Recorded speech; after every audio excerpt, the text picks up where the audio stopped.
Oi, gente. Eu queria dizer para vocês que, como vocês já sabem, depois da AV2, só relembrando aqui, depois da AV2 a gente não tem mais pontuação no nosso GED, porque a AV3, como é colegiado, não tem como atribuir pontuação no GED.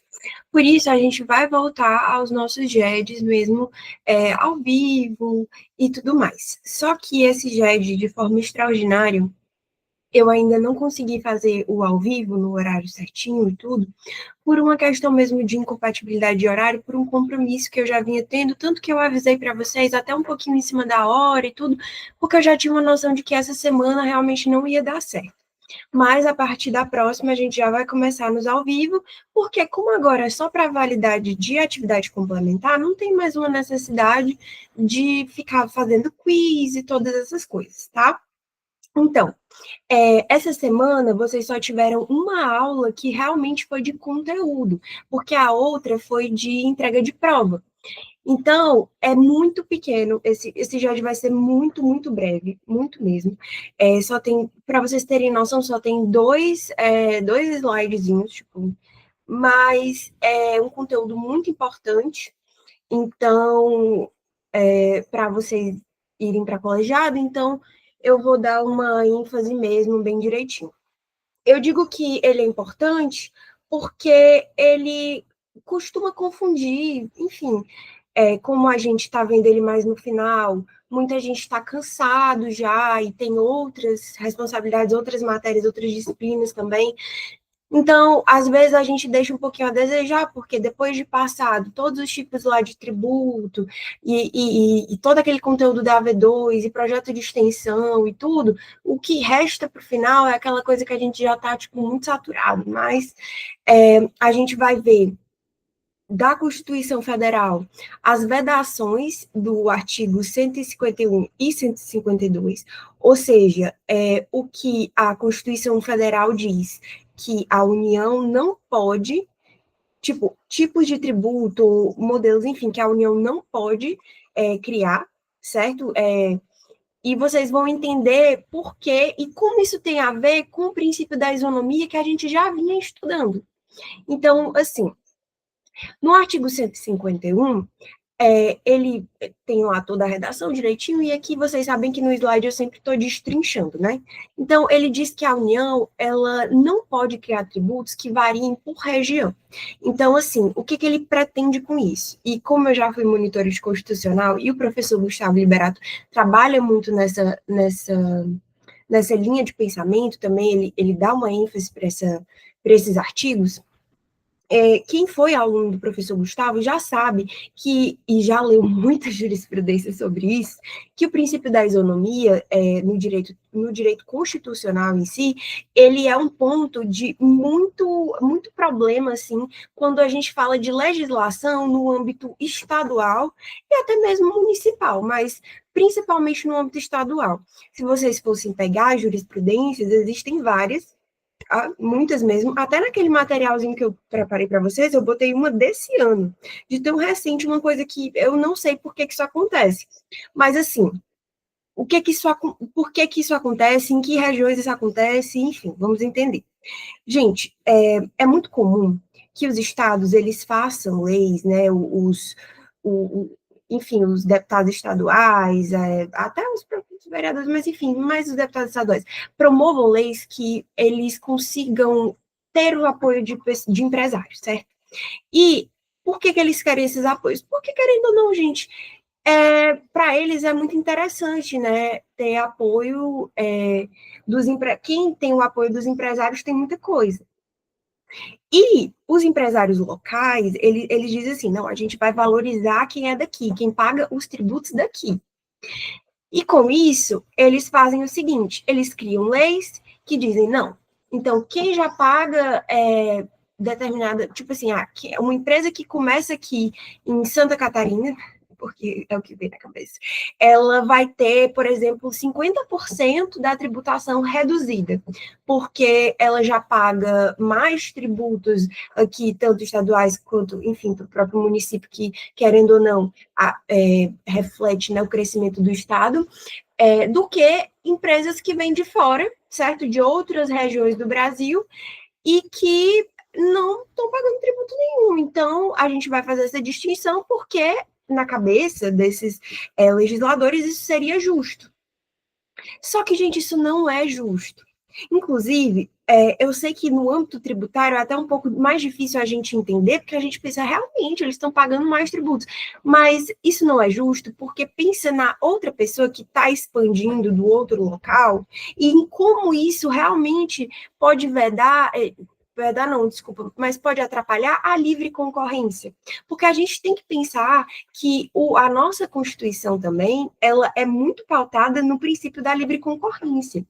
E, a depender da região, já há, né, muitos benefícios para aquelas pessoas por estarem em regiões que são muito privilegiadas, por estarem em regiões que, por exemplo, já são mais desenvolvidas, já tem ali mais contatos, que já tem locais ali mais, enfim, tem por exemplo, ali naquela região centro-oeste, onde tem Goiânia, aqueles lugares ali. Gente, ali é muito privilegiado ali pela quantidade do agro, né? As pessoas que forem montar qualquer tipo de empresa, eles têm muitos consumidores fortes, porque, querendo ou não, a gente sabe que a região Nordeste, mesmo crescendo muito, ela ainda é uma região muito pobre. Então, quem consome aqui é uma imensa minoria. Então, lá não, é muito maior a quantidade de pessoas que têm uma condição de ser consumidor. Então, isso seria realmente dar uma vantagem desleal. Ao tempo que, se você faz isso para beneficiar regiões, que quando você vê um quadro geral, realmente são regiões que precisam ser beneficiadas porque elas estão muito atrás, que não é o caso de Santa Catarina, que não é o caso ali do Rio Grande do Sul como um todo, ali de toda a região sul, certo? Que é muito privilegiada, a gente sabe disso.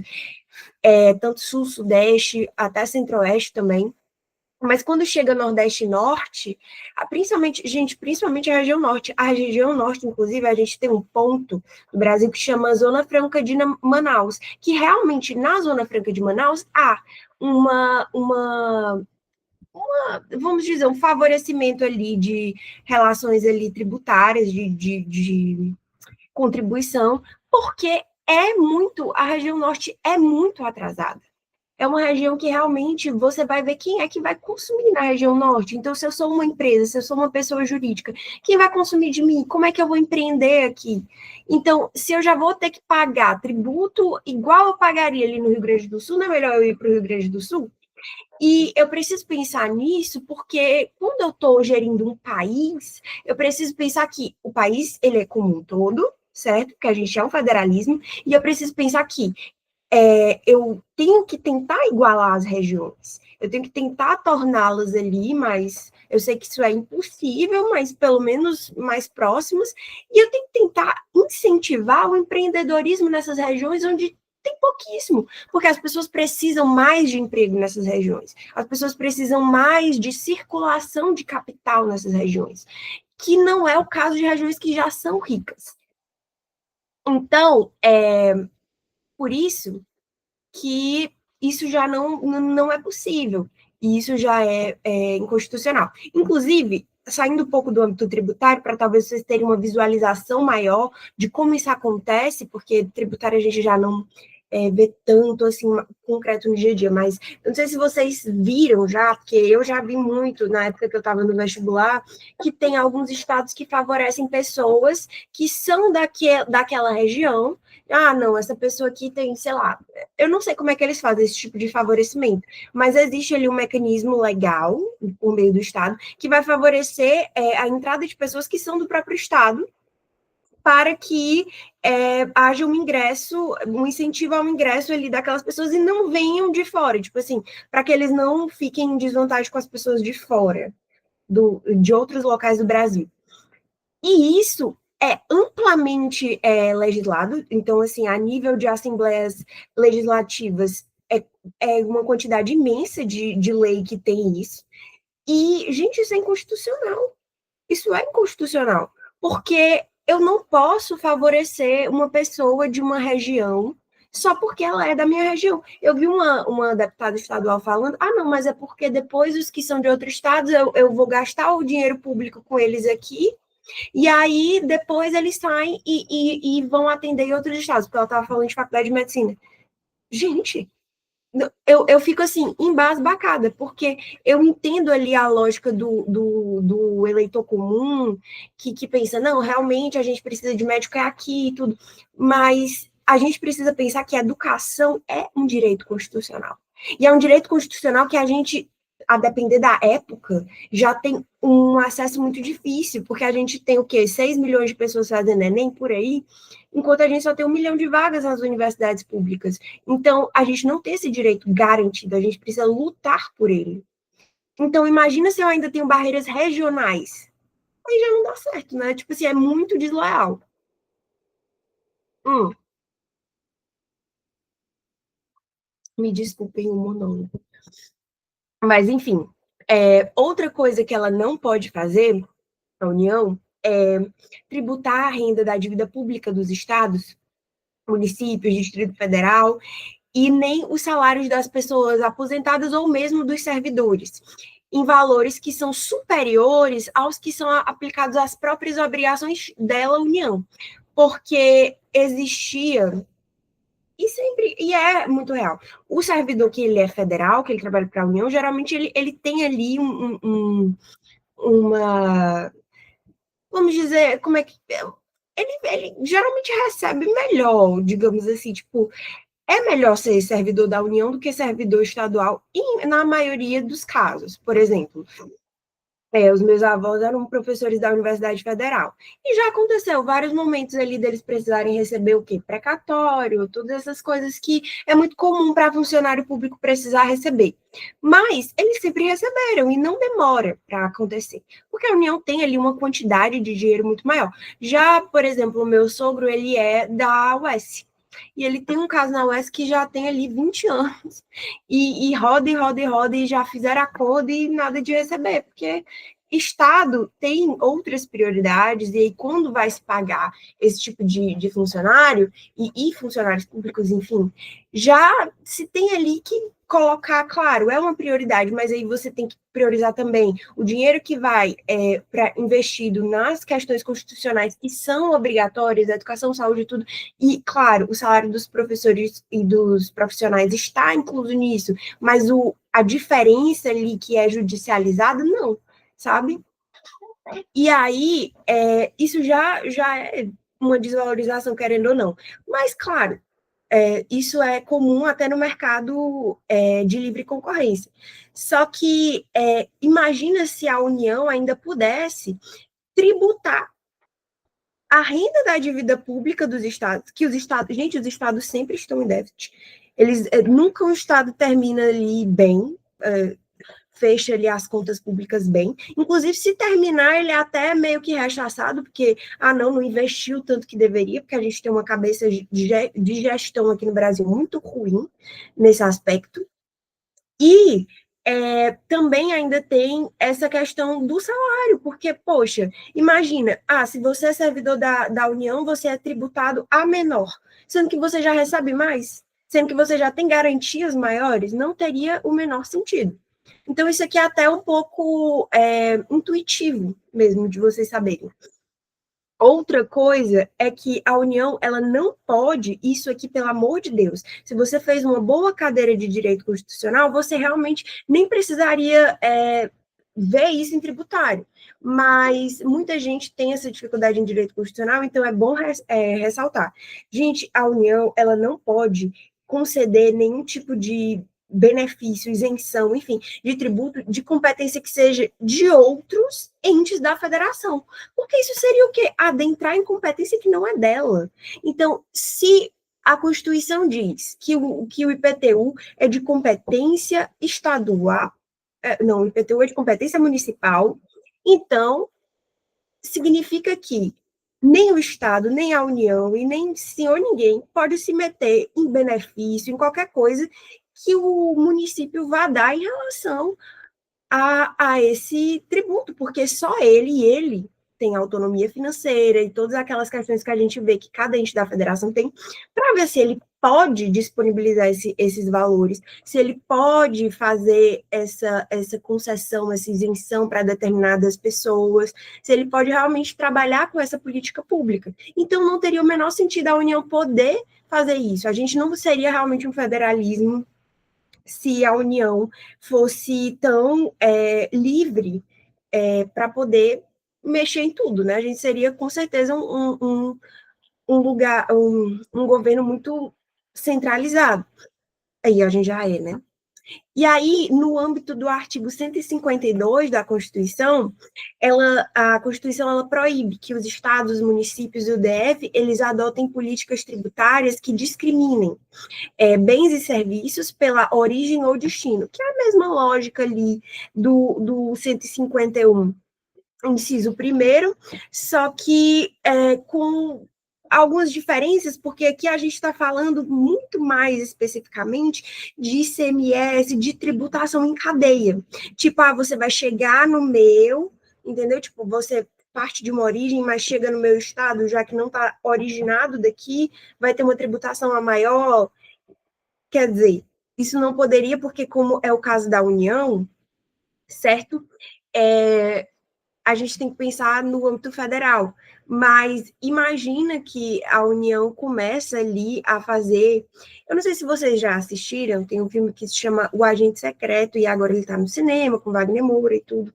E ele mostra uma cena, um agente da Eletrobras, na época da ditadura militar, vindo ao Nordeste, a Pernambuco, e ele estava vendo ali como é que estava sendo geridos os projetos durante ali pela universidade, né? Então, o Wagner Moura, ele é o reitor da universidade e ele vê vários projetos assim sensacionais, inclusive de carro elétrico.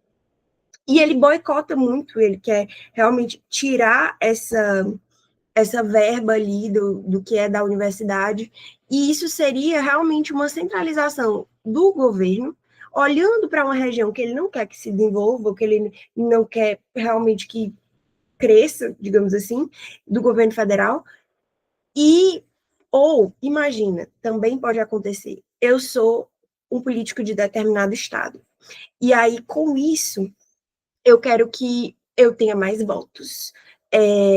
Caso eu, sei lá, estou no meu segundo mandato, depois eu vou ter que ir para algum cargo estadual, alguma coisa assim. Aí eu quero que o meu estado se beneficie de alguma forma, por causa dos meus eleitores majoritários. E aí eu vou lá e começo a dar benefícios somente ao meu estado. E aqui no artigo 152, ele fala justamente disso, de que não pode haver essa discriminação de bens e serviços pela origem, pelo destino, ou seja, tributação em cadeia, e essa regra, ela vai assegurar o quê? A unidade do mercado nacional e proteger essa livre concorrência e manter o equilíbrio federativo. E esse exemplo, e um exemplo disso, é a concessão dos benefícios fiscais só para produtos locais, que é uma prática que já foi considerada inconstitucional pelo STF, certo? Por violar essa proibição. E, gente, aqui está falando da União, ela não pode criar tributos que variem de região, tal, mas eu reitero muito, tá, para vocês, que os estados também não podem, os municípios também não podem fazer esse tipo de coisa, tá? A não ser que haja uma realmente, como é que eu posso dizer, um déficit em relação aos demais. Não pode. Aqui a gente está falando dessas vedações porque são no âmbito federal.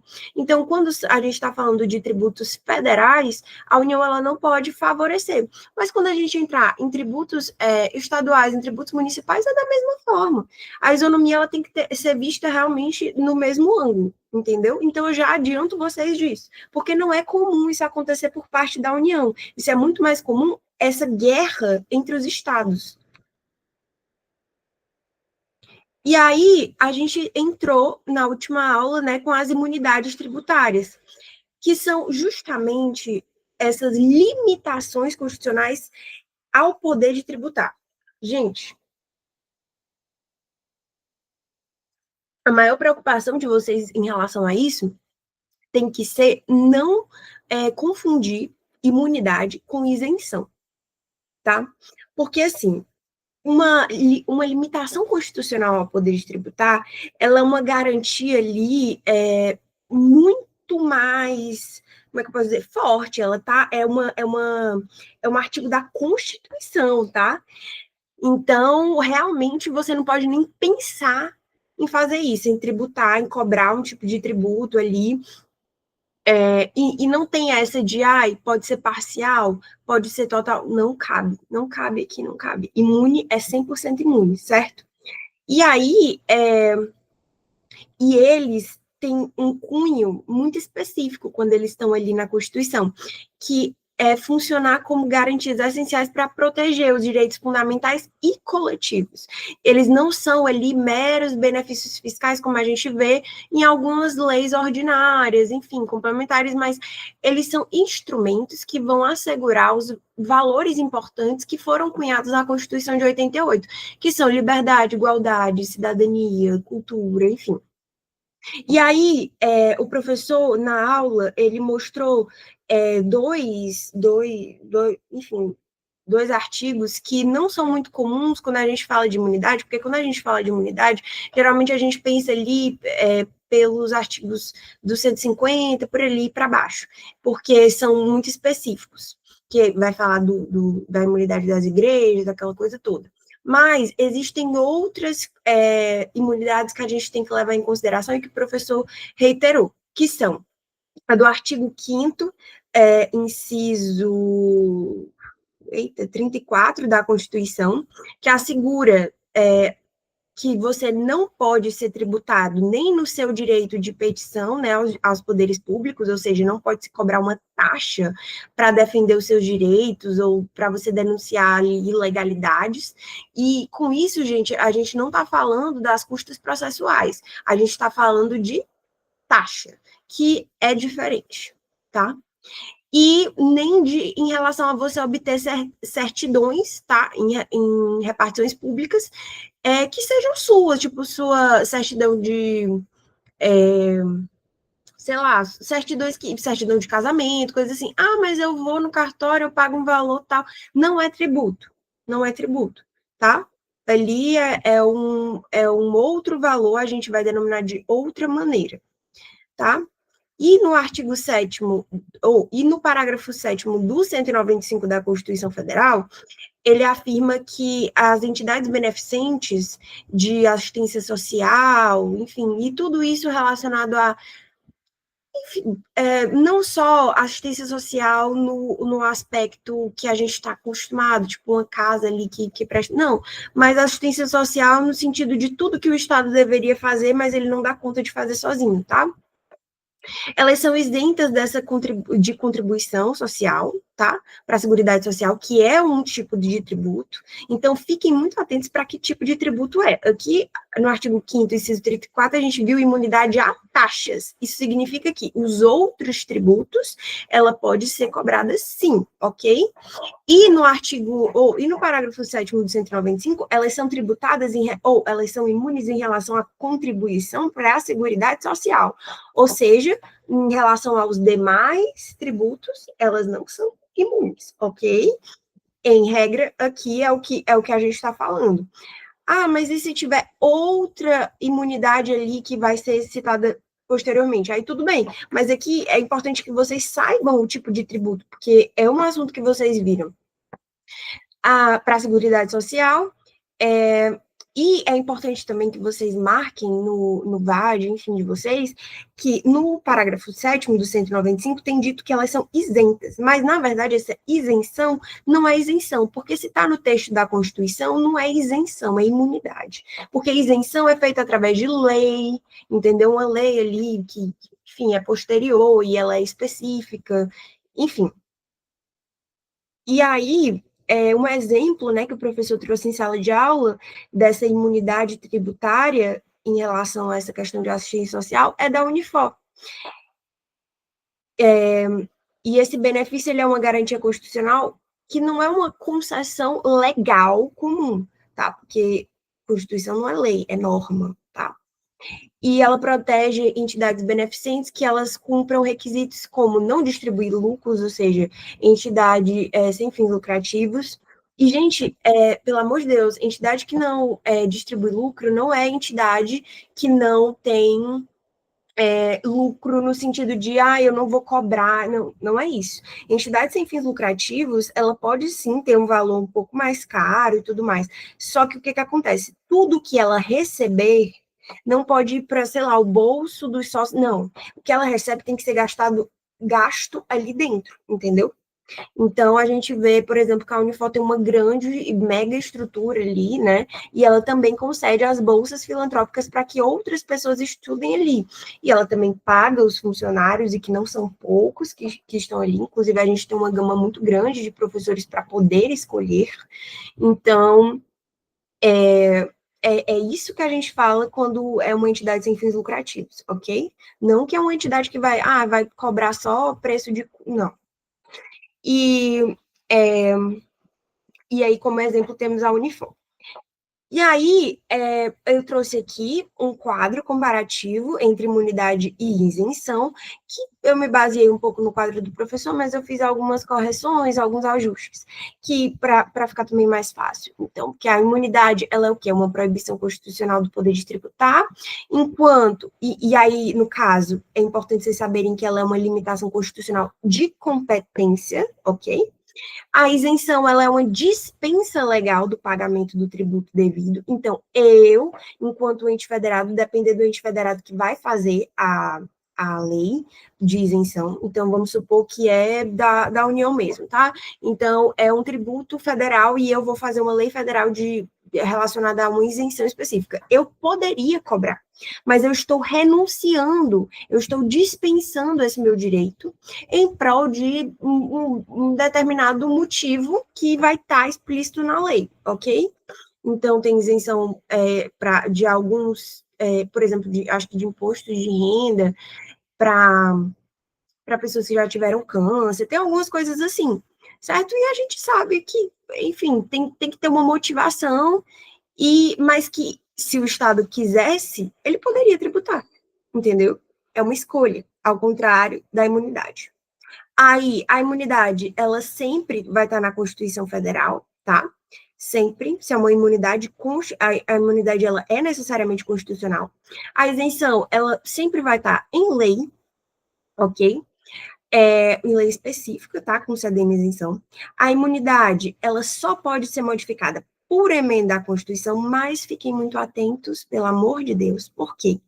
Porque a imunidade, ela só vai poder ser enfim, modificada por emenda à Constituição se ela não for do texto originário da Constituição Federal. Porque o texto originário da Constituição Federal, ele é cláusula pétrea. E cláusula pétrea não pode ser mudado pelo poder reformador, né, que a gente fala.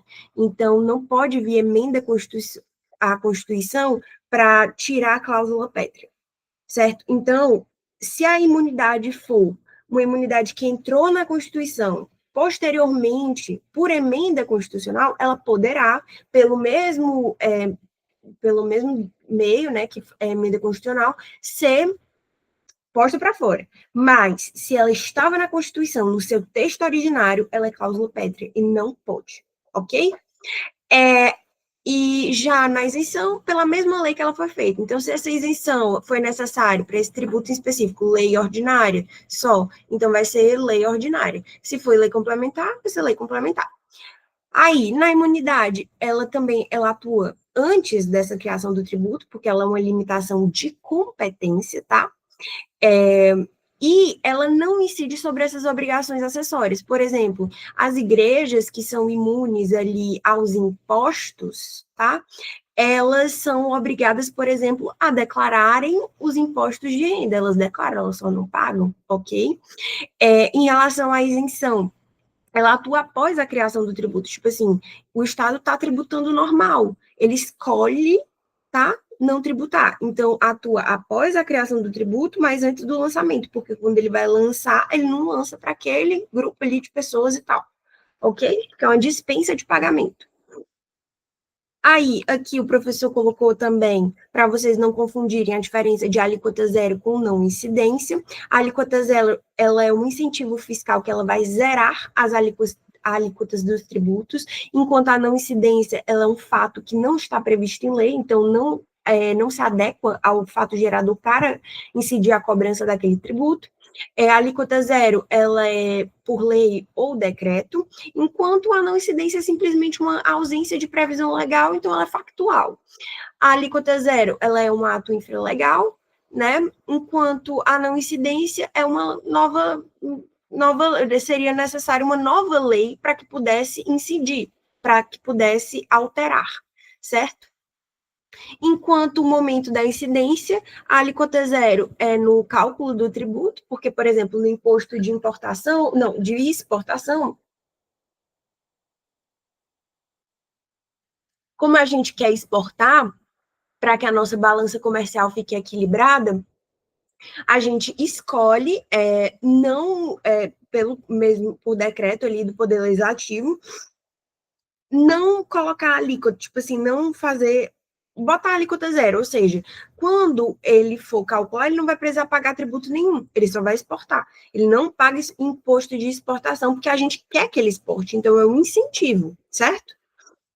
Mas se eu quisesse que ele não exportasse, é simplesmente um ato infralegal, porque eu vou lá e eu, mudo a alíquota, um número, para, sei lá, 2%, ok? Porque a alíquota zero, 0% de alíquota, isso.